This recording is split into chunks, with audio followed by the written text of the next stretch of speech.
ṣẹ́rí tí DSS bá dismiss èèyàn bí akẹ́ni ọ̀hún lọ kú àbí kó kúkú lọ parí ìtókù sí church. kí ló ṣẹlẹ̀?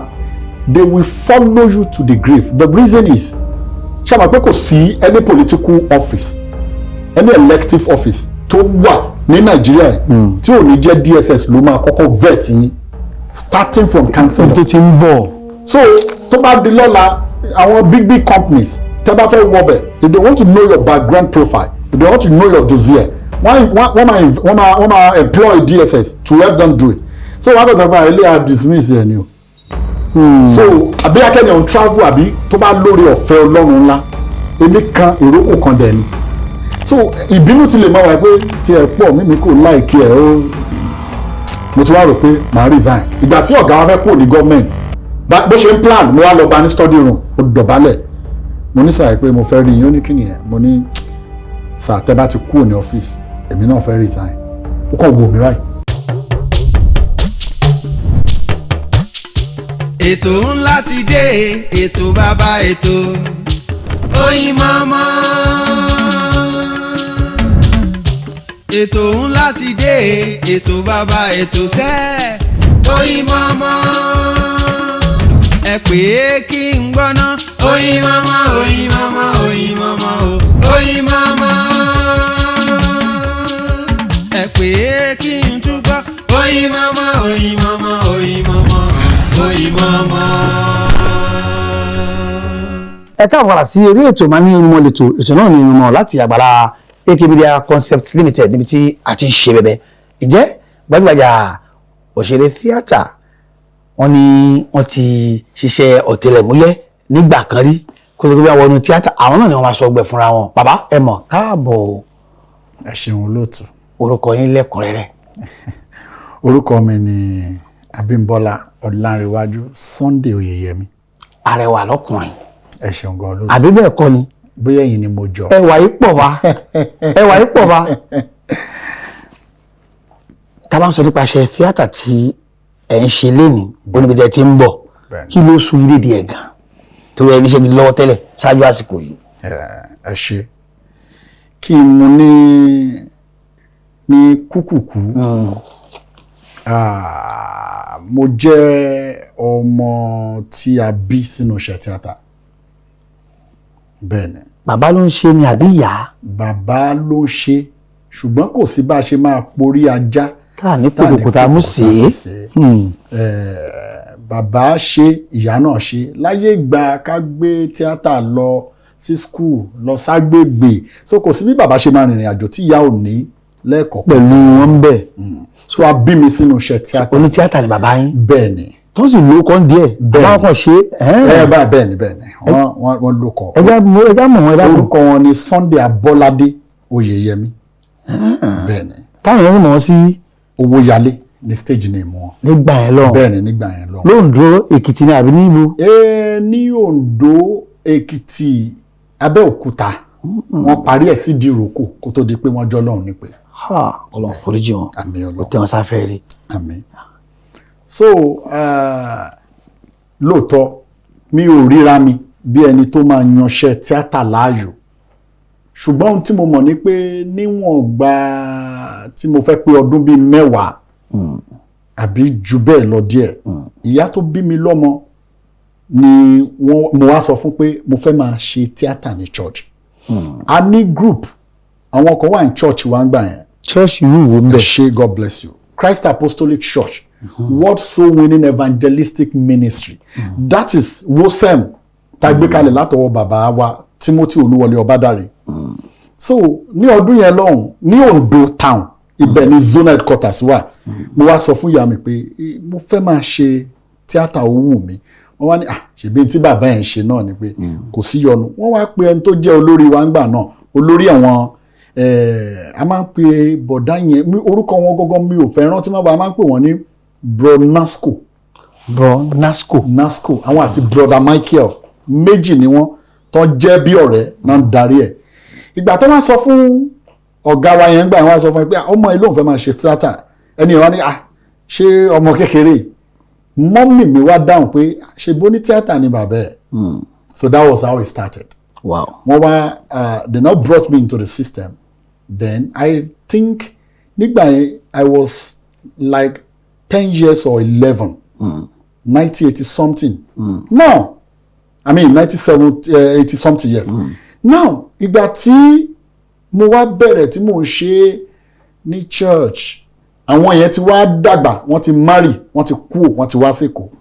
So èmi ni mo wá dàbí olórí nínú ṣọ́ọ̀ṣì church. tẹ̀ ń darí ẹ̀ lọ. Àwọn ń darí ẹ̀, àwọn ń groom àwọn ọmọ díẹ̀. Táwọn ń bọ̀ lẹ́yìn. Náà wá tún ṣe kó tó di pé mo wá padà di choir master gangan. Nínú ṣọ́ọ̀ṣì náà. Nínú church yẹn. Tọ́lọ́run wá jẹ́ kí n ṣe choir master yẹn bíi 14 years. Ọdún 14 lóńdó. Bẹ́ẹ̀ ni sà, lóńdó as a zonal. Àwọn iléèwé gbogbo ẹ̀ náà ibẹ̀ náà lẹ ti ń kà á. Oǹdó ni mo ti lọ sí iléèwé. Ibẹ̀ ni mo ti lọ iléèwé alákọ̀ọ́bẹ̀rẹ̀ ti girama, ibẹ̀ ni mo ti lọ. In fact yunifásitì ìpínlẹ̀ Oǹdó náà ni mo ti lọ. lẹ ti ṣe. Bẹ́ẹ̀ ni. So ìgbà tó dẹ̀ di bẹ́ẹ̀ mo jẹ́ agbófinró àbí. Agbófinró. Bẹ́ẹ̀ ni tí pele ọ̀tẹlẹ̀múyẹ́ lóòótọ́. DSS. Bẹ́ẹ̀ ni sà. Ibẹ̀ ni mo ti bẹ̀rẹ̀ iṣẹ́ tí mo bẹ̀rẹ̀ sí í ṣiṣẹ́ pẹ̀lú wọn ní 2003. Nípa orí ọ̀fẹ́ Ọlọ́run. Ìgbà tí mo ti ṣe theatre ní church débì kan, àwọn èèyàn ti rí. Ṣé nígbà tí mo bẹ̀rẹ̀ iṣẹ́ ọ̀tẹlẹ̀múyẹ́ yẹn, náwọn ìpele ibi tí mo wà, ẹ̀ka ibi tí mo wà, I was on the field as an operative. So mo lọ àwọn ẹ̀ka nípínlẹ̀ Oǹdó, mo ṣiṣẹ́ ń rèlè Ìlàjẹ, Òkìtìpupa. Káàkiri Oǹdó. Káàkiri. I was a field operative. So kò sí tó wà nínú intelligence, procurement of intelligence tí mi ò mọ̀. Nígbà tó wá di ọdún 2010, posting wá gbé mi lọ sí ìjọba, ilé ìjọba tí wọ́n pè ní government house. Okay. Ṣé nígbà tí mo wà ní Gbọ́kọ̀dá, Ìlàjẹ local government ní 2007, mo wá rí àwọn group tó ń ṣe theatre ń bẹ̀. Gẹ́gẹ́ bí tí mo ti ń ṣe láti kékeré, ẹ mọ̀ pé kò sí, wọ́n máa sọ pé blood is thicker than water. Bẹ́ẹ̀ni. N tó bá wà nú èèyàn. So I joined the theatre group. While in service. God bless you. Meanwhile, iṣẹ́ wa rí méjèèjì yẹn kẹ̀kẹ́ tú dáadáa torí àwọn tó ń wò wá kò lọ papọ̀. Tí n bá jọ́lọ́pàá, ó ṣeé ṣe kí n ṣe máa ṣe ọlọ́pàá mi lọ kí n máa ṣe theatre lọ. Bí n bá jẹ́ military, ó ṣeé ṣe kí n máa ṣe military lọ, army, whatever, naval officer, kí n ṣe máa ṣe theatre. Bó ṣe rí. Tí wọ́n fàyè gbà. Àwọn yẹn fàyè gbà. Civil defence, wọ́n ní entertainment. Segment náà. Bẹ́ẹ̀ni. Police band. Military ní band. They have everything. Bó ṣe rí. DSS is a secret service. Ọ̀tẹlẹ̀múyẹ́ pọ́nbélé ni. They don't want, even kẹ́ni factory pure water wọn ò fẹ́ jẹ́ kẹ́ni. They want you to base on that because they can change you to anything. They can transmogrify you into whatever they want. As an officer, as a personnel, ẹ lè padà, wọ́n lè padà sọ kẹ́ dìbò fún, kẹ́ di embezzle to just procure a particular intelligence. Láti tọpinpin nǹkan kan. Láti tọpinpin ẹ̀ṣẹ́ sà, láti tọpinpin nǹkan kan. So kò sí tó lè sọ̀ndà, so wọ́n ò fàyè gbà kẹ́ wá lọ involve in any public things. Tó lè máa pín iye èèyàn àbí iṣẹ́ yẹn sí. Àbí táwọn èèyàn tó máa mọ̀ pé mo ti rójú ẹni rí. So tí irú ẹni bẹ́ẹ̀ wá fẹ́ lọ bìkan tó fẹ́ lọ tọpinpin nǹkan. Wọ́n ti fura. Wọ́n á fura. Nítorí yẹn ní 2007 ni mo wá gba fọ́ọ̀mù lọ́dọ̀ ọ̀gá mi Ọládèjì Ikúòláyọ̀lé nílàjẹ. Ọládèjì Ikúòláyọ̀lé. Bẹ́ẹ̀ ni sà. A máa ń pè ní ọ̀gá DJ nílùú Gbọ́kọ̀dá ni mo wá gba fọ́ọ̀mù lọ́wọ́ wọn. Wọ́n wá bi mí pé ṣé mo máa ráyè báyìí pé wọ́n tó ń ṣe DSS, mo ní ẹ má wọrí sà. Bí mo ṣe bẹ̀rẹ̀ nìyẹn, mo wá bẹ̀rẹ̀ wẹ́rẹ́wẹ́rẹ́, mo wá sọ nǹkan kan fún ọ, mo ní sà, mo ní mo mọ theatre, mo ní mo lè art, mo ní bọ̀ mo ní láti mọ kúlẹ̀kúlẹ̀ the technical aspect of it. Báwo la ṣe mọ̀ pé stage la wà ń ṣe. Bẹ́ẹ̀ni. Kò sí rí adúrú stage tá a ti ṣe ní nígbà yẹn ní church. So I need àti mọ the technical aspect of it. Bá ṣe ń ya filmmaking, God bless you sir. O kámẹ́rà táwọn justice gbéra ní táwọn tẹ́lẹ̀ ṣe lẹ́yìn ìtàgé. Ìgbà yẹn ni mo wá sọ fún wọn pé n tí mo fẹ́ mọ̀ nìyẹn, wọ́n wò mí bẹ́ẹ̀ ni pé ṣé ọ̀rọ̀ yẹn fẹ́ jọ ọ̀rọ̀ gbéraga díẹ̀ gbá táwa ti ń ṣe. Ọdún yẹn gangan tí mo gba fọ́ọ̀mù yẹn ni wọ́n mú mi lọ oko. Wà lọ ṣe kárí. Já lọ rí. so wọ́n fẹ́ mímú tó mú mi lọ yẹn ó fẹ́ dàgbé wàá kan àbùkù ṣebí oní. tó mọ̀ ṣe ni ṣe ká wò. mi ò ní gbàgbé lọ́dún náà lọ́hùn 2008 Lekinsi of blessed memory. ọba àforíjì. bẹ́ẹ̀ni ló direct fíìmù yẹn apẹtáìtù ẹ̀ ní ọlá omi iṣẹ́ ọ̀gá mi náà ni Lekinsi àti Muritala Kazeem tá à ń pè ní ìkànnà ajá àwọn méjì yẹn ló direct iṣẹ́ yẹn nígbà tá a wá ṣetán fúnra ọ̀gá mi ló sọ pé òun ṣe ní ọmọọṣẹ́ kan ní ìsìn. wow because an average àwọn tí wọ́n wà lọ́dọ̀ wọn. ẹ lè ṣe wá sáfìsì nígbà yẹn. nígbà yẹn gangan an average àwọn tó wà lọ́dọ̀ wọn a rí pé wọ́n jẹ́ àwọn tó ní èdè tó bá ń sọ Yorùbá èdè Ondo State yẹn máa fẹ́ hàn máa hàn bẹ́ẹ̀. Lekinsi of blessed memory wá pè mí tí ò lè pè mí mọ́sìn wá ní ṣé ọmọ Ọ̀yọ́ ni ẹni mo ní rárá mi ò ń ṣọmọ Ọ̀yọ́ ọmọ Ondo State mo ní ọmọ Abẹ́òkúta ni mí ṣùgbọ́n Ondo State ni mo dàgbà sí mo ní mo kàn kàwé fẹ́rẹ́fẹ́ díẹ̀ nìbàdàn poli mi ò dẹ̀ ṣetán náà tí wọ́n ní àbájọ so láti gbà yẹn ìgbà tí mo ti wá rí òṣùbà káre pé wọ́n gbà ọ̀nà rẹ o ẹja máa yọ ṣe ìgbà tí iṣẹ́ gbé mi lọ sí ìpínlẹ̀ ní ìjọba ìpínlẹ̀ Àkúrẹ́ nílé ìjọba government house nípínlẹ̀ Ondo bẹ́ẹ̀ ni sá nílé ìjọba lábẹ́ gómìnà ògúngbà náà gómìnà dókítà Olúṣẹ́gun Abdulrahman Abáyọ̀mí Mímíkò. ẹ kì í tàn. bẹ́ẹ̀ ni torí mo mọ̀ wọ́n dáadáa wọ́n sì mọ̀ yín. gidi èmi kan wọn kan nígbà náà to the glory of God àti títí dì sí Ọlọ́run òjì á bàjẹ́ lọ́wọ́ ara a sì ń pera wa ọ̀gá mi ṣàlàáfíà lẹ́yìn Mímíkò bẹ́ẹ̀ ni sá. ẹ̀yàn àti ẹ̀wà káàkiri àgbáńláyé a sọ pé lẹ́nìí ẹ̀ máa gbádùn gbajúgbajà òṣèré tíátà tí a gbé wa dáadáa tí a bá ń bọ́ Sunday Ọláníwájú Abímbọ́lá èmi tó wá fi kíní kan mo ní arẹwà ọkùnrin mo ń gbọ́ yín o. ẹ ṣeun gọ́sà ní ìgbà tí mo wá ti dé ní 2010 ní ọdún kejì ìjọba Mímíkò fẹ́ pọ́dún méjì lórí oyè ọdún kan rather 2009 náà gbàjọba lọ́wọ́ olóògbé Àgàgù so nígbà tí mo débẹ̀ yẹn èmi ń ṣiṣẹ́ tèmi lọ ẹ mọ̀ pé ọkàn mi wà níbi tíátà ṣùgbọ́n ibi tí mo ti kọ́ mo ti jìnnà síbẹ̀. bẹ́ẹ̀ni. ìgbọ́kọ̀dá sí Àkúrẹ́ ó fẹ́ dàbí extreme to almost extreme ni ó fẹ́ dàbí òpin sí òpin ìlú ni. àwọn kan wá wà tó jẹ́ pé mi ò lè ṣe tí bá dárúkọ tí bá sọ̀rìn àjò mi nínú tíátà tí mi ò ní dárúkọ wọn. Tóyọ̀sí Adésànyà. wow. bẹ́ẹ̀ ni ìyáàfin Tóyọ̀sí Adésànyà ó ti wá rí mi nítorí ìṣẹ̀lẹ̀ kan ṣẹlẹ̀ kí tó kúrò nípínlẹ̀ Ìgbọ́kọ̀dá.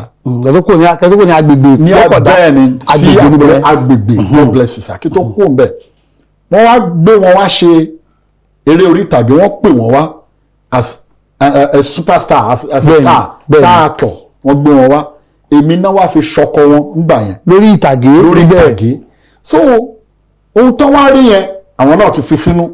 ọmọ ìgúdù. so nígbà tá a máa padà rí alákùrẹ́ Mr. Bímbọ́ ẹ̀yin lélẹ́yìí akíní kan àjọ ìkíra dẹ̀ lẹ́ẹ̀kọ̀ọ̀kan àbó ni àfàdé ń yọ aṣẹ́ kan òṣè lè ráyè. lákùrẹ́ kẹ́yìn tí ń bá gómìnà ṣiṣẹ́ ṣé wọ́n pé kíní kan tí mo wò nínú tíátà ni pé mo máa ń sọ fáwọn ọmọ tó kọ́ tíátà lọ abẹ́ mi pé tíátà téèyàn bá bẹ̀rẹ̀ orogún òwò àbí báwọn ìfẹ́ pé iṣẹ́ tó máa ń jowú gidi ni. iṣẹ́ tí ò forogún báyọ̀kẹ́ kò ṣáà tẹ̀bà tó nìkan. béèyàn fi nǹkan míì tí wọ́n sọ pé iṣẹ́ tíátà yẹn wò kíkan bẹ̀rẹ̀ bọ̀ mo láṣẹ tí mo ta ilé ìgbọ̀ngàn ṣẹ́rí tó bá fi máa wọ̀yàn lára sà. especially tẹ́ wá ṣe tọ́lọ́hún gbà tó wọ́n yẹn sọ pé wáò o mọ kí ni ṣe o ọjọ́ kan lẹ́kàn máa wo ṣọ́ọ̀pù yẹn kàn pé ìyá aláya subsidy ẹ máa mọ́ ṣọ́ọ̀pù yẹn lójú pé àbórí tiẹ̀ ẹ pàdé síbi kan. so ó ti jẹ́ wọnú mi gan it has really eaten you understand deep to my fabric so mo ti wá wò pé ok ṣé ẹ lè ráyè wá màá kàn. bàbá ṣé ẹ ti ń gbowó ń bẹ̀ ni. nígbà yẹn rárá. ẹ wá fi ibi tẹ́ ti ń gbowó rẹpẹtẹ. mi ò fi bẹ́ẹ̀ lẹ̀ mo lọ ń ẹ̀yin yọ̀ṣe ẹ bá yọ̀ṣe sà. bẹ́ẹ̀ ni sà. wọn ti gbọ́dọ̀ mọ̀ pé ẹ̀ ń ṣe. wọ́n sì gbọ́dọ̀ mọ̀. mo ní wò rí lórí ìtàgé ni ṣé òun rẹ̀ débẹ̀ ni. àwọn ọ̀gá. ẹ ṣeun ìbéèrè tẹ́ béèrè yẹn dáa ẹ jẹ́ ń dáhùn báyìí gẹ́gẹ́ bí ẹlẹ́sìn kìrìsìtẹ́nì. a máa sọ wípé adùn ṣe bí n tọ́lọ́run lọ́wọ́ sí aṣòro ṣe bí n tọ́lọ́run ò lọ́wọ́ sí ìyẹn ní bíbélì sọ pé bí kò ṣe pé olúwa bá kọ́ ilé náà ẹ̀ tó ń kọ́ ń ṣe lásán ni. now gbogbo bí mo ṣe ń ṣe yẹn ṣe ni Ọlọ́run ò jẹ́ kán rí mi àwọn kọ̀ọ̀kan tó bá tún wá rí mi wọ́n á kàn ní pé ìwọ bọ̀bọ̀ yìí náwọn ọ̀gá tó yẹ kó sọ pé ṣe rí iṣẹ́ ọ̀tẹlẹ̀múyẹ́ tọ̀dọ̀ wa yẹn kẹ̀dẹ̀ rí tẹ bá ń gbọ́ báwo mo ṣe lè qualify ẹ̀ ibi tí èèyàn tẹ́mi èèyàn tó ti lè pa kárí àwọn lè pa ògo tẹ́ ń gbé bọ̀ gan wọ́n lè pa wọ́n á pa olú ẹ̀ togotogo ẹ lè wà láàyè ògo yẹn kàn máa pip ògo yẹn máa yọjú báyìí. àwọn aṣẹ́jú díẹ̀. exactly ògo yẹn máa síjú báyìí níbẹ̀ tó bá rí pé ẹni tí ń ṣe báyìí wọ́n ń jìyàn lẹ́sẹ̀ gidi ṣùgbọ́n Ọlọ́run akọ̀rí máa kàn ní ìwọ bọ̀bọ̀ ìwọ kọ́ ni mo rí màá dì náà màá ní kì í ṣe ìwọ kàn ní. àwọn yẹn dẹ̀ ló máa tún sọ pé tí bá ti lọ sí headquarters ká tó sọ̀rọ̀ méjì mẹ́ta àwọn àti rẹ́rìn wọ́n kàn ní ìwọ bọ̀bọ̀ yóò jẹ́ fi iṣẹ́ ẹlẹ́kọ̀ọ́ lọ́ máa ṣàwádà. so ní apá kan Ọlọ́run lò wọ́n bí ìmísí. tó ń ta ìkìjì wọ́n ń ta ìkìjì. ẹ ṣeun gọ́sà pé ìwọ bọ̀bọ̀ ìwọ rẹ́rìn lọ ọ̀nà ò tí mọ̀nà ẹ o ẹ máa kàn wọ́n.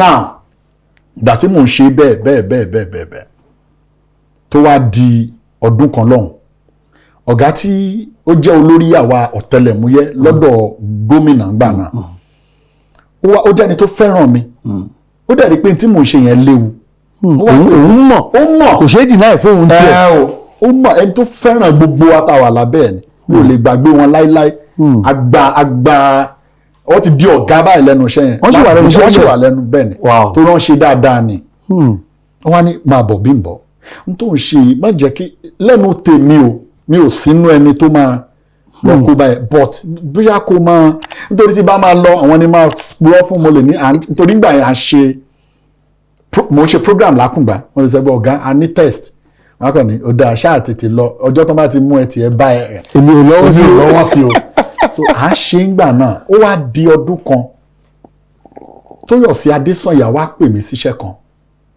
wọ́n pe title ẹ̀ ní Tony Anthony.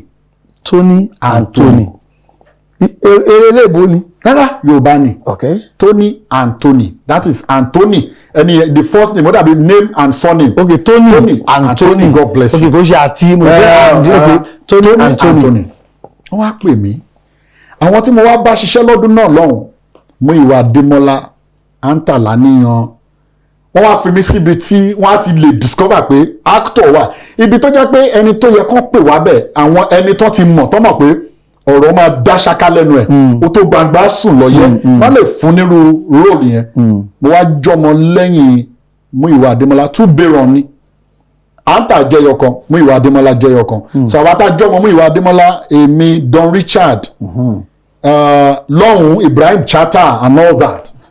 So èmi àti bọ̀bọ̀ kan Wálé Adébáyọ̀ òun náà ṣe dáadáa níbi iṣẹ́ tíátà nsìn ni wọ́n wá ní pé ká lọ kidnap Antalaniyan so we did that role a ṣe dáadáa so when I finished it Don Richard wá sọ pé bọ̀bọ̀ wá sọ ǹdó sí mi mo wá dáhùn no wo ṣe dáadáa o no àgbà nọ́mbà ara Antalaniyan nígbà tá a ṣe tó sọ pé you're a good actor so bá ṣe ń sọ kínní yẹn ní ṣísẹ̀ntẹ̀lé ìṣẹ̀lẹ̀ méjì ló ṣẹlẹ̀ orí tèmi ń wú inú Tóyọ̀sí Adésànyà ń dùn pé ibi tí nǹkan tí mò ń wá ó ti ṣẹnu rẹ̀ ó ti ṣẹlẹ̀ inú ẹ̀ dùn pé wọn ò sọ pé ta ló lọ mú wáyé inú ẹ̀ dùn àwọn náà wá jókòó sọ pé bàbá ẹ̀ oní tíátà ni ẹ mọ̀ pé wọ́n ní tó igun ẹni bá jó orí ayatọ́kùn bàbá ẹ̀ mọ́ ẹ lọ bèrè lọ́wọ́ Rẹ́mi Ṣítàbí àwọn tẹ̀ mọ bàbá tó mọ bàbá mi ló kọ́ Rẹ́mi Ṣítàbí níṣẹ́ Rẹ́mi bẹ́ẹ̀ ni sà kò síbi tí Rẹ́mi máa lọ is my daddy wọ́n á sọ pé Sunday Abọ́ládé ni ẹni tó kọ́ wọn níṣẹ́ bẹ́ẹ̀ ni so inú Tóyọ̀sí dùn so gbà tèmi náà kú ọmọ ẹ̀ tí mo ti wo accolades yẹn mo kò bá wọ́n wá ń wọ̀ mí lára sí ó ń dùn mọ́ yín ó ń yìn mọ́ yín dáadáa bẹ́ẹ̀ ni ní 2014 wọ́n tún wá ya iṣẹ́ kan wọ́n wá pe title ẹ̀ ní Sèsé wọ́n wá fi mí ṣe àbúrò ọmọọba Odùbámidélé Òdùlé nígbà tá mọ̀ sí Délé Òdùlé bẹ́ẹ̀ ni wọ́n tán ni torí pé ń pè tán bẹ́ẹ̀ ni torí pé mi ò mọ̀ bí ẹ̀ṣin máa sọ̀rọ̀ débẹ̀ torí pé àwọn ni role model mi kẹ́yìn ń tẹ̀lé bẹ́ẹ̀ ni and I said gbogbo bí tí n bá lọ ni mo ti máa ń sọ Délé Òdùlé is my role model èmi ò dẹ̀ mọ̀ pé èmi kàn ti láìkí wọn tipẹ́tipẹ́ nígbà tí mi ò tẹ̀ tí ronú pé mo máa join pẹ̀tẹ̀ máa ṣe rárá mo wá ṣe àbúrò wọn lọ́dún náà lọ́hùn nígbà tá a wá ṣetán Adébáyọ̀ Tìjání ló direct scenes yẹn wá kù lọ́jọ́ kejì àwa dórí set ọkùnrin Délé Òdùlé wa sọ pé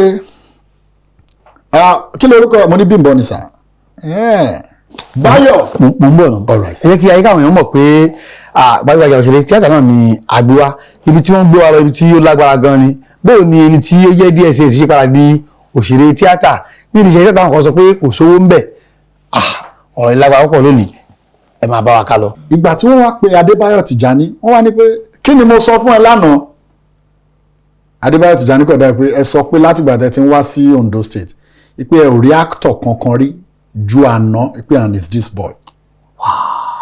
So bó ṣe sọ yẹn wọ́n wá jẹ́ pé mi ò kí ń praise èèyàn wọ́n ní lọ bèrè mi ní industry. Anta Lánìyàn ló sọ bẹ́ẹ̀ àbíta Délé Òdùlé ni wọ́n wá sọ wípé mi ò ń praise èèyàn lọ bèrè mi ní industry ṣùgbọ́n láti ìgbà tí mo ti ń wá ń ṣiṣẹ́ wọ́n dárúkọ yí àtàwọn tí wọ́n wá sí Ondo State àwọn ò rí actor ń bẹ̀rẹ̀ ṣùgbọ́n àná tí mo bẹ́ẹ̀ ṣiṣẹ́ you are an actor mo dọ̀bálẹ̀ mo ní ẹ ṣeun sá wọ́n wá tẹ̀síwájú ṣe rí ọ̀rọ̀ tí Prince Délé Òdùlé sọ yẹn was my ẹ má jẹ́ ń sọ òyìnbó ńlá ní ẹ̀sùn àgbáyé tù was my foray bí my ohun tó ṣe okùnfà tó tayé kìjì tó pé tó yẹ kọ́kọ́ ní tó balẹ̀ pé nǹkan tó fẹ́ ṣe yìí ọ̀nà ni.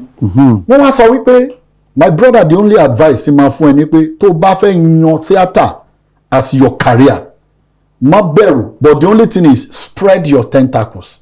má bu olóńdó ń bí. nàyẹ́ rẹ̀ dáadáa má fi ṣe onítíátà Ondo lọ bó jẹ́rú Ìbàdàn yẹn ó lè máa bọ̀ bó ṣe sọ tán àǹtí Tóyìn Adégbọlá wọ́n wá gbé ìyẹn Tóyìn aṣẹ́wó tó rí Mẹ́kà wọ́n wá dáhùn pé àmọ́ ọ̀bọ̀n bàdàn Ìbàdàn làwa wà o. àwọn náà ti rí lórí ìtàgé bẹ́ẹ̀ ni àjọ wà lórí ṣẹ́ẹ̀tì yẹn ni. so nígbà tí wọ́n sọ̀rọ̀ yẹn tán mo dọ̀bálẹ̀ mo dúpẹ́ mo wá di ọ̀rọ̀ yẹn mú.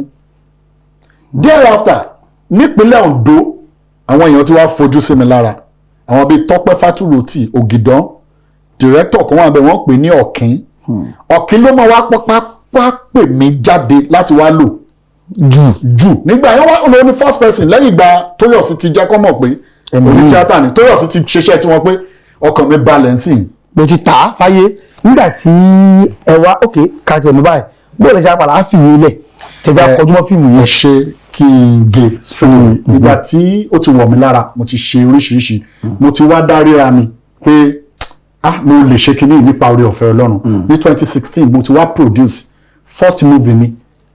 mi kò ti lọ àbúṣe wà ń jọba. wọ́n ṣì wà ń bẹ̀ ṣe ti understand mo ti wo kinní yẹn mo ti sọ àwọn èèyàn ti ń gbóòórùn ẹ̀ lára mi pé ọmọ yìí máa tó mo wá ṣe first film mi Lawal ní title ẹ̀ ìgbà tí mo wá ṣe tán mo Gudu Marketer ló ta Sontab bẹ́ẹ̀ ni ìgbà tí mo wá ṣe tán mo nídìí àti launch fíìmù yẹn 2017 kí marketer kí lè rówó díẹ̀ báwo mo ṣe fẹ́ launch fíìmù tí ojú mi ò ní sí poster DSS bá rí wọ́n máa fagi ṣẹ́rí tí DSS bá dismiss èèyàn bí akẹ́ni ọ̀hún lọ kú àbí kó kúkú lọ parí ìtókù sí church kí ló ṣẹlẹ̀ they will follow you to the grave the reason is ṣé àmọ́ pé kò sí any political office any elective office tó wà ní Nàìjíríà tí ò ní jẹ́ DSS ló máa kọ́kọ́ vet yín starting from council tó ti ń bọ̀ so tó bá di lọ́la àwọn big companies tẹ́ bá fẹ́ wọbẹ̀ if they want to know your background profile if they want to know your dossier wọ́n máa employ DSS to help them do it so wọ́n á bẹ̀rẹ̀ pé ilé à dismiss ẹ̀ ni o.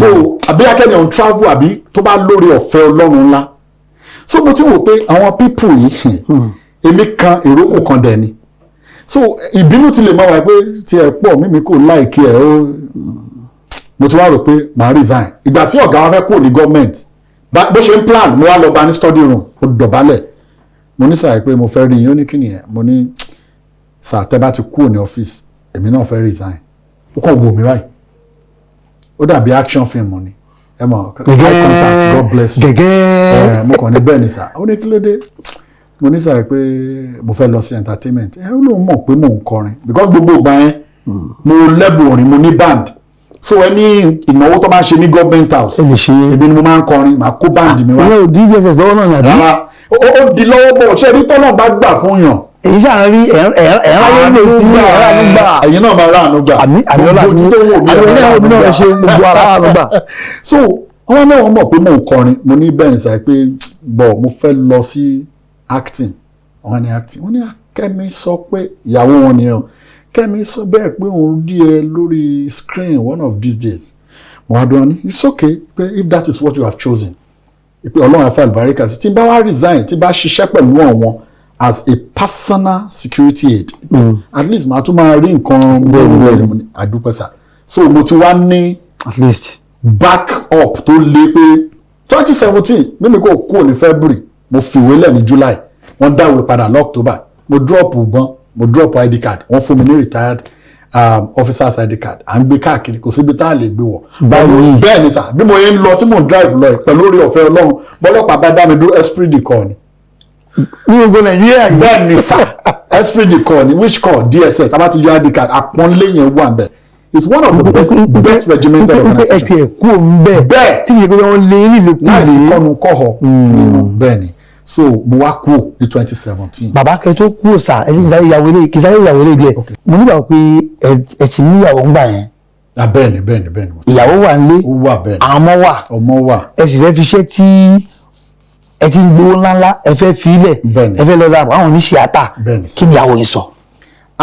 ó lè ìjà gidi ni ogun gidi ni ìyá ìyàwó mi pé kí ló dé ọ̀gá ọ̀tà owó aláàrò òpè mọ́ á ní mọ̀ ẹ̀rù tó lè máa bà yín ni pé kí ni ìyàwó kí lọ ọmọ yín máa jẹ mo ní Ọlọ́run ti kọ́lé fún mi as at that time nígbà yẹn nílùú Oǹdó mo ní ilé wà kò ní sanwó ilé mo ti ra mọ́tò tuntun fún gospel singer ni kó lè máa fi kó wọn pé sọ́kà máa balẹ̀ civil servant ni ẹ má wọ́ọ̀rì yàrá tó no problem ìyàwó ni mo wá jẹ́wọ́ fún pé ebi máa pa wá o. ẹ jẹ́wọ́ fún ìyàwó yín. bí ọdún bíi 3 àbí 4.